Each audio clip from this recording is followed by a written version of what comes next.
kerajaan tersebut dipimpin oleh seorang raja yang memiliki seorang putri yang cantik jelita. Putri tersebut bernama Siti Fatimah. Suatu hari datang kapal dagang dari Cina. Kapal dagang tersebut ternyata milik Tan Bun An. Tan Bun An merupakan putra dari Raja Cina. Suatu hari Tan Bun An datang menemui raja. Tan Bun An pun berkata, "Perkenalkan, nama hamba Tan Bun An.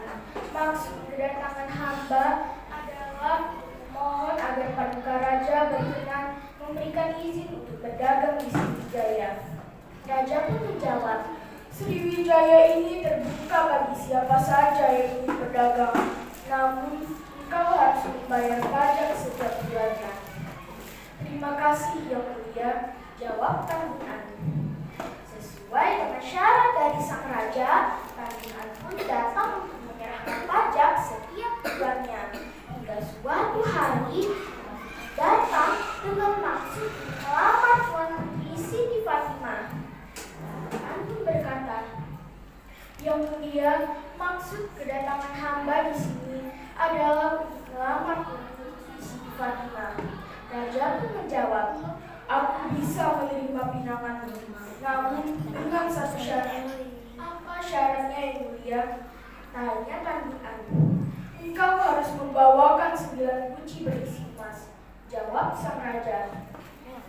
Tan Bun An pun menyetujui syarat dari sang raja. Tan Bun An pun langsung mengirim surat kepada ibunya yang berada di Cina. Tak berselang waktu lama, kapal dari Cina pun datang. Tan Bun An merasa sangat senang.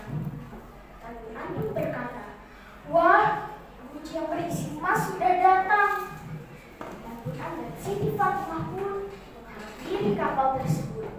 Tan Bun An pun membuka guci yang pertama. Namun, alangkah terkejutnya Tan Bun An bahwa isi guci tersebut hanyalah sayuran busuk. "Yang aku minta adalah emas. Mengapa yang dikirim hanyalah sayuran busuk ini?" Karena tertekan dengan perasaan malu, Tan Bun An pun langsung melemparkan guci tersebut ke dalam sungai Musi. Hingga ketika mengangkat guci terakhir, Tan Bun An terjatuh dan tersandung. Guci itu pun pecah. Tan Bun An pun terkejut karena di bawah sayuran tersebut tersimpan emas. Tan Bun An pun melompat dan menyelam ke dalam sungai Musi untuk mengambil emas yang telah dilemparkannya. Siti Fatimah menunggu Tan Bun An dari atas kapal. Namun, Tan Bun An tak juga kunjung kembali. Siti Fatimah pun berkata, "Tan Bun An, kau di mana?" Siti Fatimah pun berkata kepada Dayang, "Aku akan menyusul Tan Bun An. Doakan aku supaya selamat. Namun, jika muncul gundukan tanah dari dalam sungai Musi, berarti itulah kuburan kami." Siti Fatimah pun melompat dan menyelam ke dalam sungai Musi. Beberapa hari kemudian, dari dalam sungai Musi pun